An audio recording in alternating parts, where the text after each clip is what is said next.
Morning students.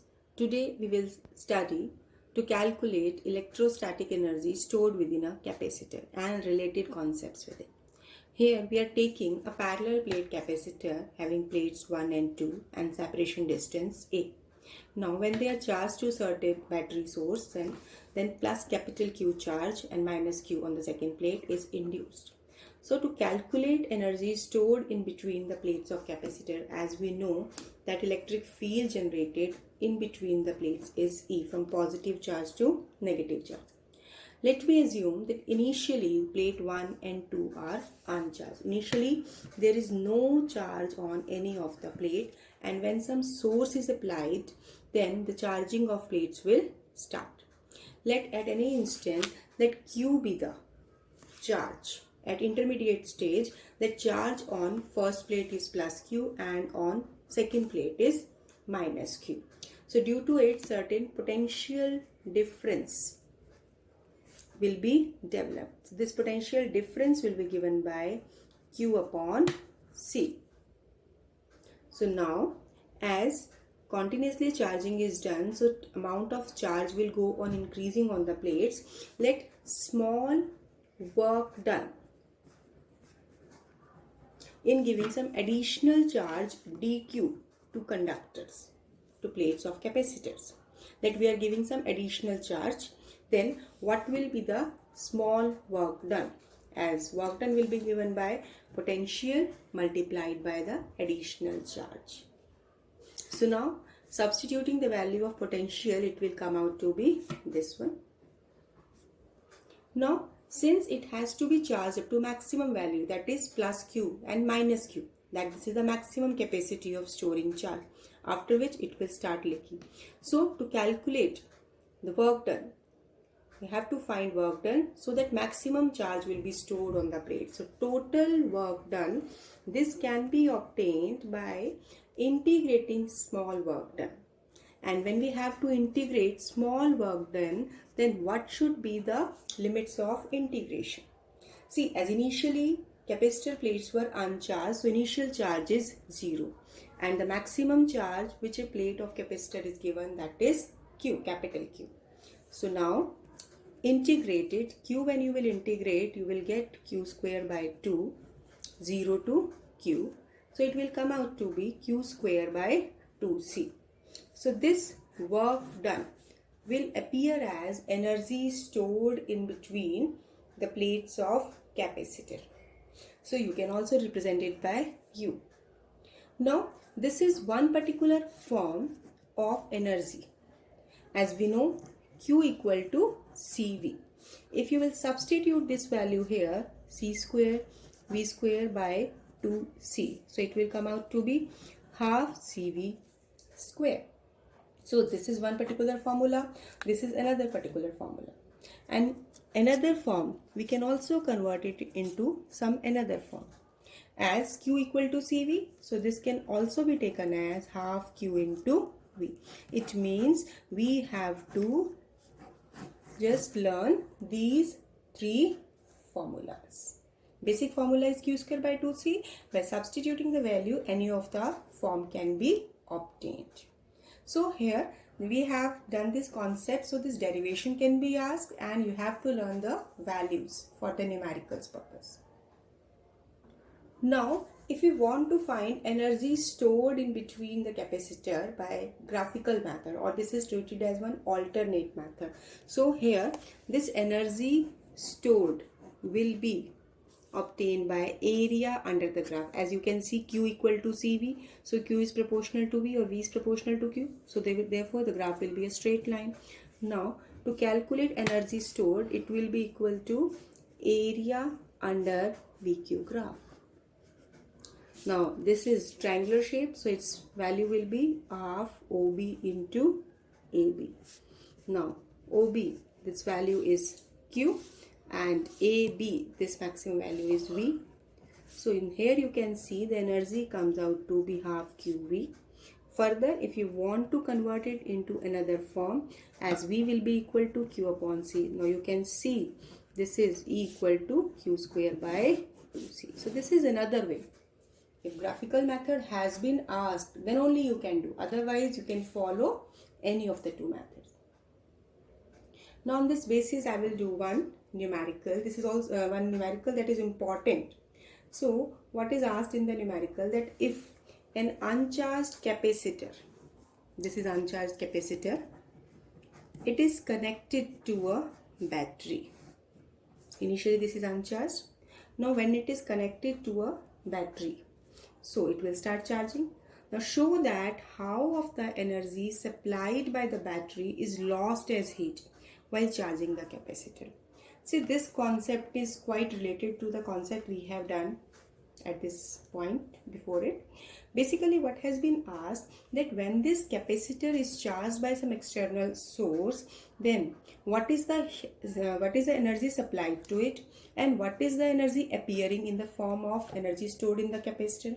So actually where the remaining energy is going, where it is lost, so we have to find that one.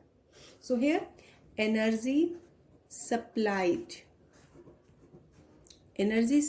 what we are supplying it is, as it is given by Q into V. As let the potential applied, it will charge up to capital Q value, maximum value we have taken. Now we have obtained energy stored in between parallel plate capacitor. It is given by half CV square or half QV. We are converting it into the form in which energy is available. As we know from this result, this is a formula based concept. Now you can compare energy stored between the plates of capacitor. It is half QV. So from here the difference is appearing. This is the total supplied energy by external source, and this is energy appearing in between the capacitor plates. So where is the remaining energy? So that is loss of energy is there. So that loss of energy is total work done, total energy supplied to the energy stored. So it is QV minus half QV, and total it will be half QV. So the loss of energy, this will be given by half QV.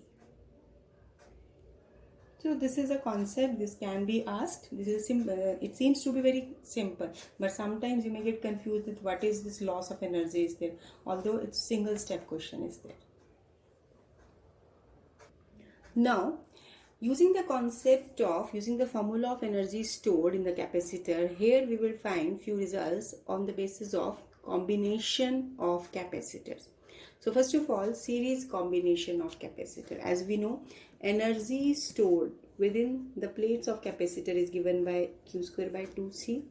If there is a series combination of number of capacitors connected, n number of capacitor connected, so let their series equivalent to the capacitance of the series combination is represented by CS, and we know that 1 by CS is 1 by C1 plus 1 by C2. Obviously each one is taken to be like this, C1, C2, Cn.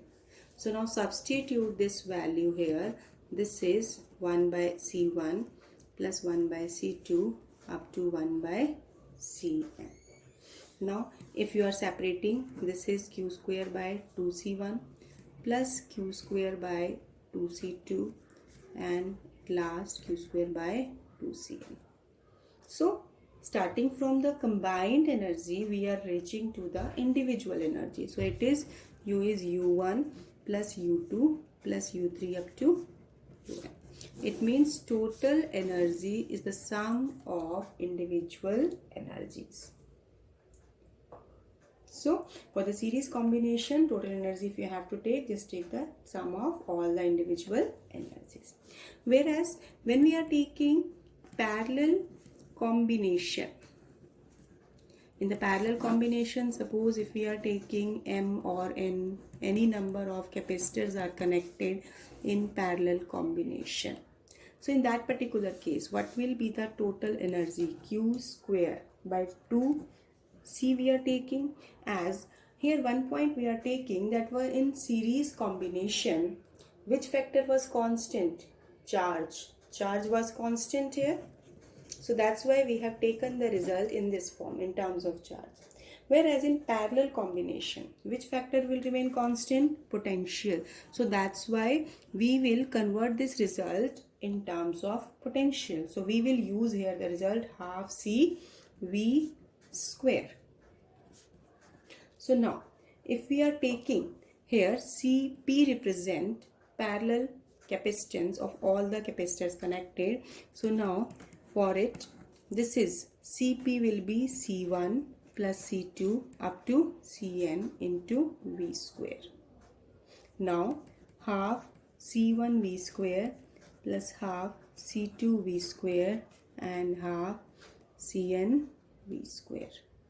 So now this individual will be individual energy of first capacitor and of second and hence of Nth.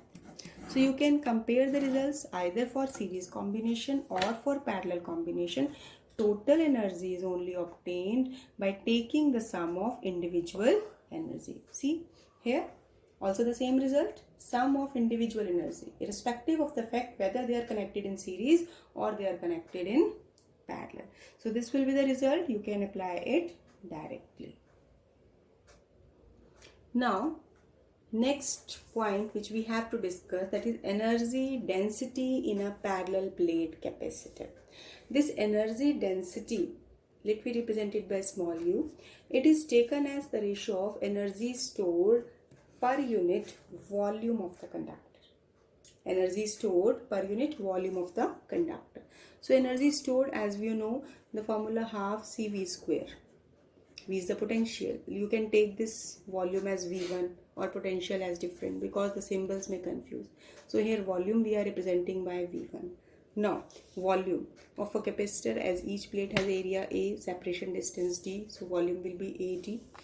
Now just substitute the value of capacitance. C will be epsilon naught A upon D into V square divided by AD. Then again half epsilon naught A upon D into V square. C, V potential is related to electric field by relation E into D. Potential gradient. Electric field is potential gradient. So directly I am applying here. There V is equal to E into D divided by A into D. Now just rearrange half epsilon naught A E square D square by A D square. Common factor will cancel out. Now what is left? Half epsilon naught E square. So energy density, it comes out to be half epsilon naught E square. See, this is a result that will be used. Sometimes a derivation concept will be asked on the basis of this energy density, and this formula will also be used. Now what is the SI unit of energy density? See, its energy density unit, when you will solve it, then it will come out to be joule per meter cube. Simply you can take energy per unit volume. Directly you can get from this result. This is joule per meter cube. And you can easily calculate its dimension formula also. Right? Now, when a dielectric of dielectric constant K is introduced in between the plates of capacitor, then what will be the effect on energy density? See, if in between the plates of capacitors a medium has been introduced, then in that case energy density will be obviously multiplied by K, then half epsilon naught K into E square. Epsilon naught into K, by using the concept of dielectric constant, permittivity of medium to permittivity of free space, so it will come out to be half epsilon E square. This epsilon, that means permittivity of medium. So you have to just pay attention here, because when some medium is introduced, then you are getting permittivity of medium. Otherwise with vacuum or with air in between, then it is half epsilon naught E square. Now next topic which we are taking here, basically we are dealing with redistribution of charge. Redistribution of charge. To understand this concept, let me consider two insulated conductors. Let it be C1 and this C2. This is A, this is B. Now let they are carrying charge. This is carrying positive charge, let it be Q1, and this is carrying charge Q2.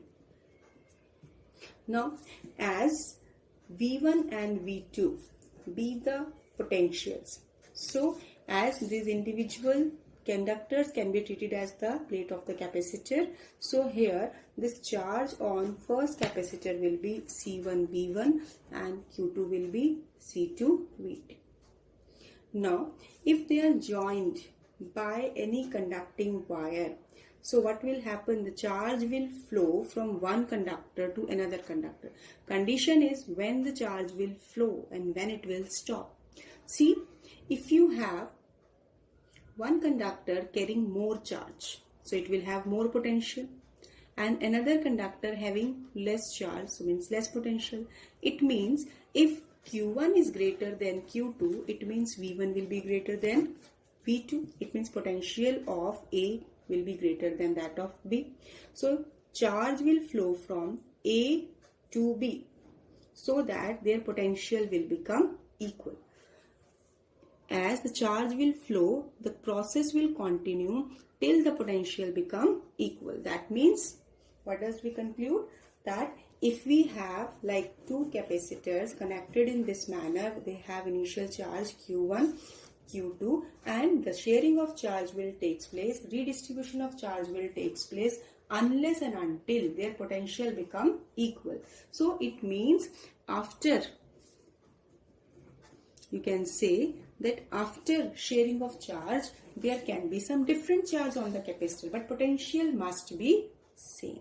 So if we are taking that total charge, see before sharing and after sharing, if we are taking that initial charge is Q1 plus Q2 as initial charge, it is C1 V1 plus C2 V2.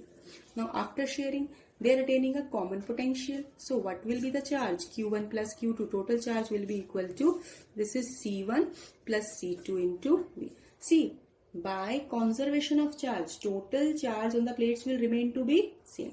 This is after sharing and this is before sharing of charge. So now from first equation and second equation, you can get C1 V1 plus C2 V2 will be equal to C1 plus C2 into V. So what will be the common potential? This will be the common potential. This is the result which you have to learn.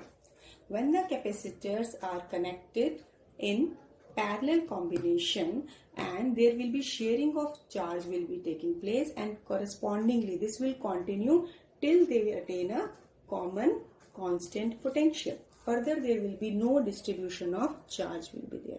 So as total charge before sharing and after sharing will remain to be the same, and hence they will attain certain potential given by this result. This result you will learn because you can use directly in the numericals. Now, as we have taken the concept that the potential comes out to be constant, so what will be the effect on charge? Let me take Q1 dash and Q2 dash be the two charges on A and B after sharing.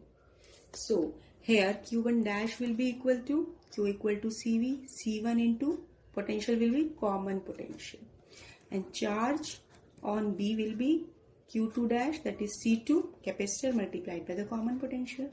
So it means from here you can calculate the ratio of charges. It is C1 upon C2. That means on sharing of charges, so they are attaining the common potential.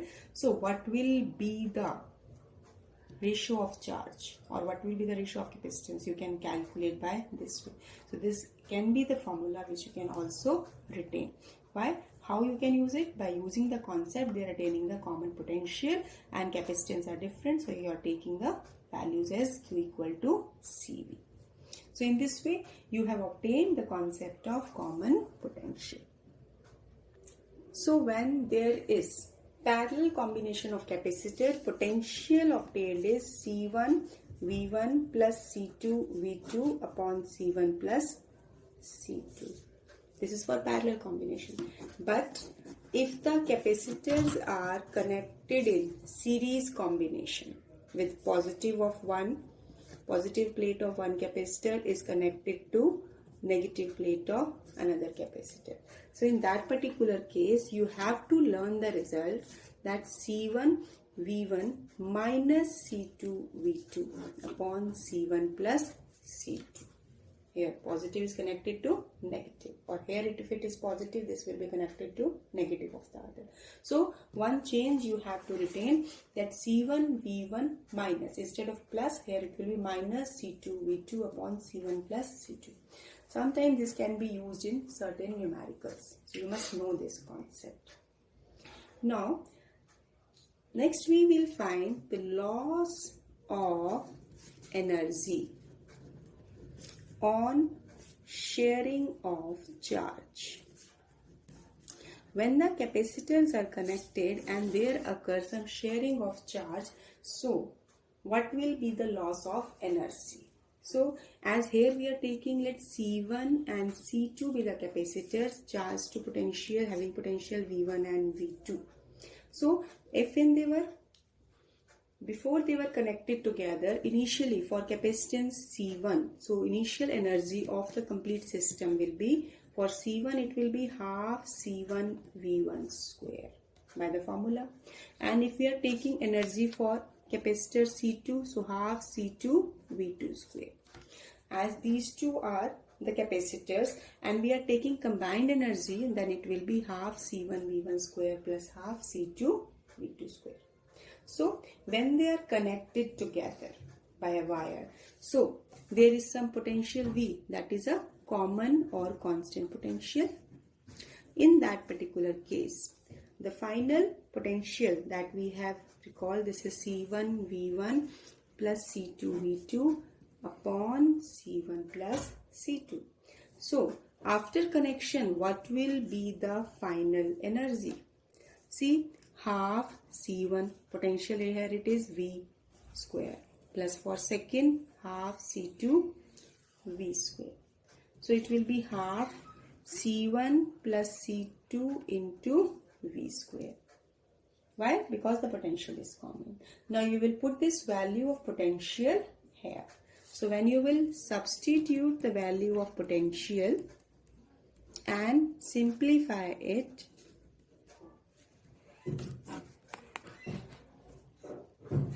so it will come out to be half C1 V1 plus C2 V2 square upon C1 plus C2.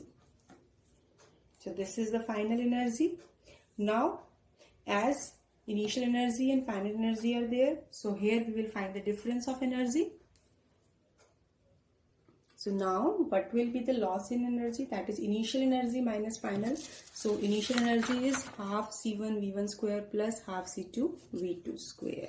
So here it is, you will be half C1 V1 square plus half C2 V2 square minus final energy, this one, this is minus half C1 V1 plus C2 V2 square upon C1 plus C2.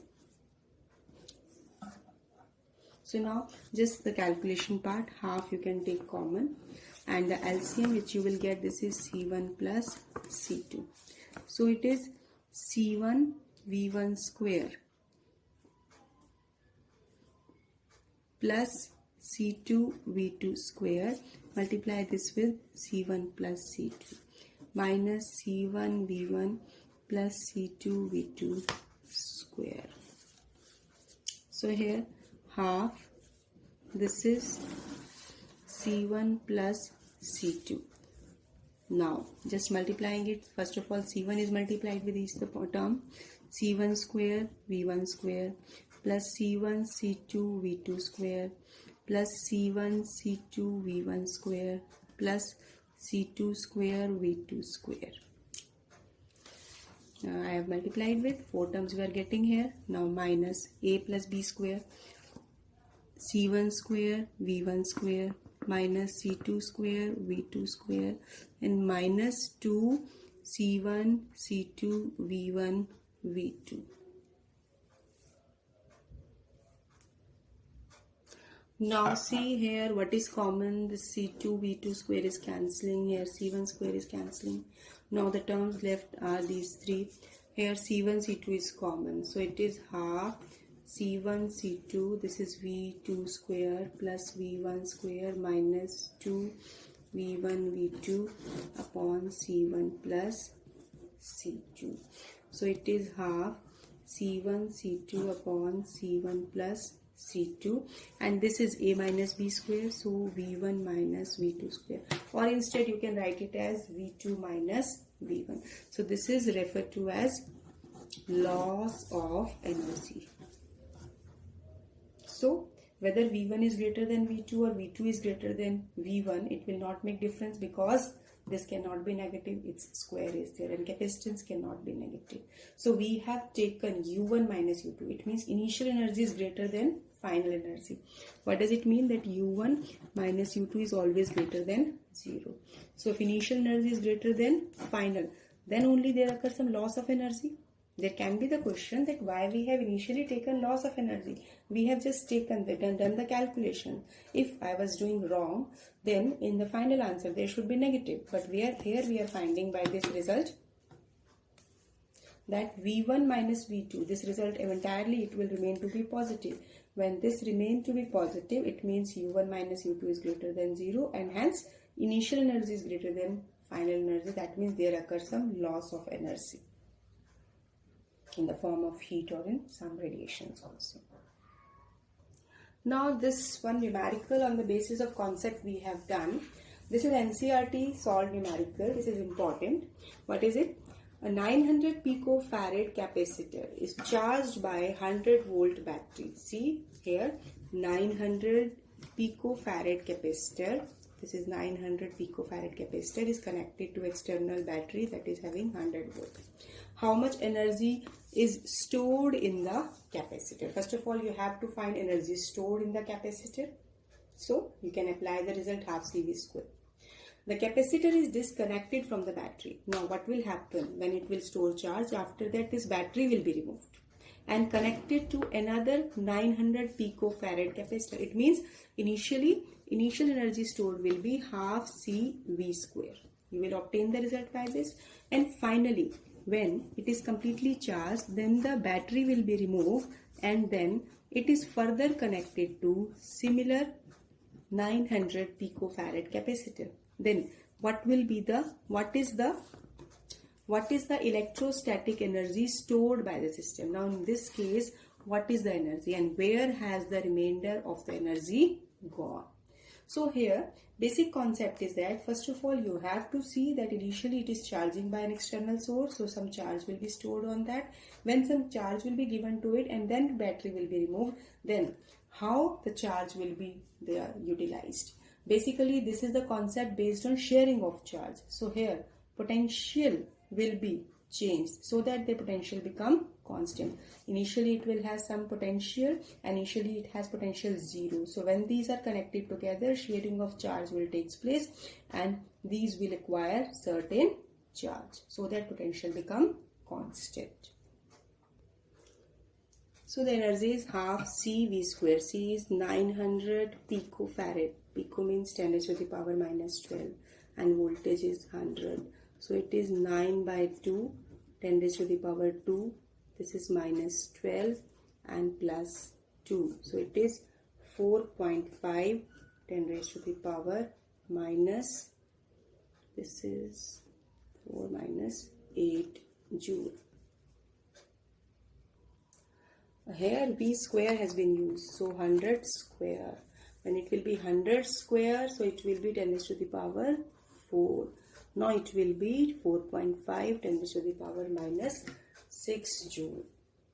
Now we also calculate charge on this capacitor. So Q equal to C into V.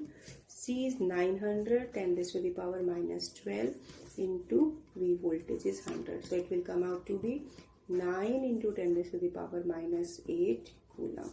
So here we have calculated charge, initial charge and initial energy. Now when the two capacitors are connected in parallel, so what will happen? Potential will become same. So let V dash be the same potential attained on sharing of charge. So now what will be the charge? It will be equal to C into V dash. What will be the charge on the plates? Let we are taking the charges Q dash on this plate after sharing. So now capacitance, that was again same. अब capacitance is same for both the capacitor and potential is same for both. So it means charge will also be same on both the capacitor plates. So in that particular case, there will be division of charge. So you will say equal amount. That means if initial charge was Q, then now it will become Q by 2. So now as Q charge is divided among 2, so it will be equally divided. Now what will be the total energy? Let it be U dash. As now first capacitor having energy half Q dash V dash. For second it is half Q dash V dash. So you can take it as half twice of half Q dash V dash, or it is Q dash V dash. Now here Q dash into V dash. V dash you can express it in terms of charge and capacitance. So Q dash upon C. So it will be Q dash square upon C. Now Q dash is Q by 2. Substituted. This will be Q square by, this will be 4C. So now we can take it as half Q square by 2C. This is the initial energy formula. Initial energy, that was, what was initial energy which we have obtained? See, this is the initial energy. Either we obtain it from half CV square, or if I will use the formula half Q square by Q square by 2C, you will get the same result. So this is the initial energy. So you will write it as that half of U. So basically it will be half into 4.5 10 raised to the power minus 6. So it is 2.25 10 raised to the power minus 6 joule. Now basically you have calculated initial energy and final energy. So it means now what you have to obtain, what is the energy stored? This is the energy stored. So where the energy has gone? It has gone in the form of heat or in the form of radiation. That means there occurs some loss of energy. So in this numerical we have taken the concept. So this is a lengthy method, but there is one alternative method also. If you will take the formula as we have given that the energy loss, it comes out to be C1 C2 V1 minus V2 square upon 2 C1 plus C2. Now C1 C2 capacitor having same value. Initial V1 potential, that was 100 volt, and V2 initially second capacitance were at 0 potential. Now substitute the value in this formula, you will get the same result. This will be quite simple. I have explained it in that manner also, so that you will get clarity of the concept. Now it's your homework that you will solve as per this formula. This will be directly giving you the final result. So students, today I have covered distribution of charges and hence find out the loss of energy. Now you can do practice of numerical and conceptual problems over it. So keep revising. Thank you. Have a nice day.